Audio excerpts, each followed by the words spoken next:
Alors bonjour, on est ici avec Olivier Rochon de l'équipe de Freestyle Canada, le Canada ski acrobatique qui revient de Pyeongchang en saut. Alors bonjour Olivier. Bonjour, ça va bien? Oui, très bien. Ça, là, je suis revenu, ma saison est finie.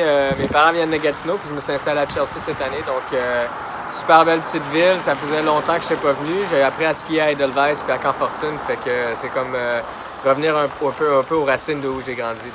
Tu as eu vraiment une saison exceptionnelle. On veut vraiment te féliciter. On était tous derrière toi ici au Québec, au Canada et tous tes fans à travers le monde. Alors, tu peux nous parler un petit peu de ton expérience olympique de Pyeongchang?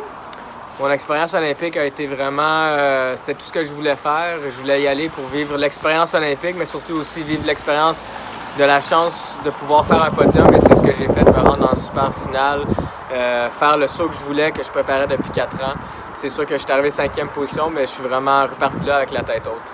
Une fois qu'on est rendu en super finale, on a battu tous les autres et puis on est presque garanti d'une place. Alors tous les gens à ce niveau-là peuvent mériter la médaille d'or. Vous êtes vraiment là, the best of the best.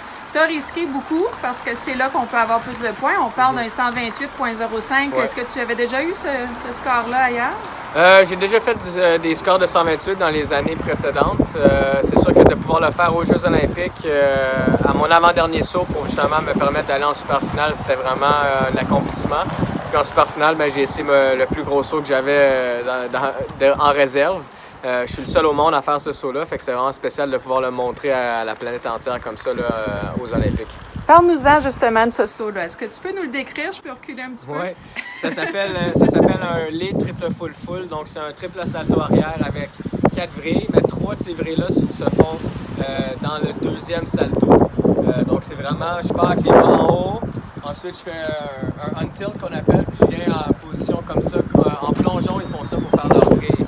Donc c'est vraiment, c'est un saut, tu vois pas beaucoup de choses dans les airs, mais je l'ai presque atterri. Donc. Tu travailles un saut pendant 4 ans, et puis le dernier saut de la finale, tu l'avais seulement pratiqué sur neige 3 fois? Oui, 3 fois. Une fois l'année passée, puis 2 fois cette année, l'année des Jeux, 1 fois durant la semaine, durant l'entraînement. Puis c'est un saut qui est très difficile, donc il faut des bonnes conditions. Puis ça, des fois en voyagement, puis les sites de saut ne sont pas tout le temps des conditions optimales. J'aurais aimé ça le faire plus souvent, mais écoute, on a fait avec ce qu'on avait. Puis j'ai quand même fait, je l'ai presque eu, fait qu'il en manquait pas gros. Non, c'était vraiment là, extraordinaire. Alors, pour ceux qui ne connaissent pas tout ton cheminement, ça fait déjà presque 11 ans que tu es sur l'équipe nationale, depuis plusieurs années que tu fais du ski acrobatique, tu as fait de la bosse, tu étais un champion de gymnastique. Ouais. Et puis, j'aime bien l'histoire, si tu peux me la raconter, que tu es arrivé à ta première fois en saut avec les 2 poignets dans le plâtre. Oui, c'est ça. La raison pourquoi j'ai arrêté la gymnastique, c'est que j'avais des blessures au poignet. On a décidé de les mettre dans le plâtre pour voir si ça pouvait arranger cette blessure-là. Puis ça a été comme cet été-là que j'ai fait ma transition dans le saut. Les 2 bras dans le plâtre, je suis arrivé au rampe d'eau à Québec, j'ai sauté dans la piscine. Puis à partir de là, j'ai eu la piqûre pour le sport, puis je suis resté là. Oui, alors tu as aussi eu beaucoup d'inspiration de gens autour de toi. Tu as eu une équipe qui t'a aidé dans ta stratégie. Et puis, est-ce que tu auras un petit message là, pour les jeunes qui aimeraient participer à ce sport, à toujours continuer, à persévérer? Oui, c'est sûr que peu importe les buts ou les objectifs, les rêves qu'on a, s'il y en a un qui ne marche pas, on peut essayer un autre. On peut pas tout le temps juste en faire un. Je pense que j'ai fait trois différents sports dans ma carrière, gymnastique, bosse, maintenant le saut. J'ai toujours voulu aller aux Olympiques, donc c'est ce que j'ai réussi à faire. Ça a pris 12 ans, mais 12 ans de ski, 11 ans de gymnastique, donc assez longtemps. Mais écoute, j'ai réussi à m'y rendre, puis je suis super fier, donc c'est jamais abandonné.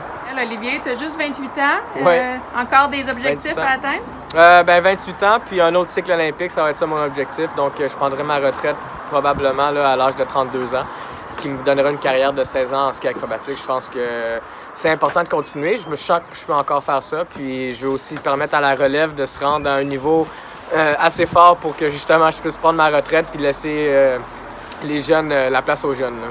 Si on veut t'encourager aussi financièrement, est-ce qu'il y a tu as des commanditaires, tu avais un site de GoFundMe pour les athlètes. Est-ce qu'il y a des choses que les gens peuvent faire pour te suivre et t'encourager? C'est sûr que pour me suivre, on peut me suivre sur mes pages Instagram. J'ai ma page Facebook, j'ai Twitter, c'est Oli Rochon Ski, les 3, donc c'est super facile. Puis là, c'est sûr que là, je suis en vacances, fait que ça va peut-être être plus des pauses de relaxation, mais tu sais, quand les saisons recommencent, ben, on peut tout suivre ça. J'aime ça faire du vidéo, du montage vidéo, des photos, donc c'est quand même assez intéressant. On aura sûrement besoin de ton aide dans ta période.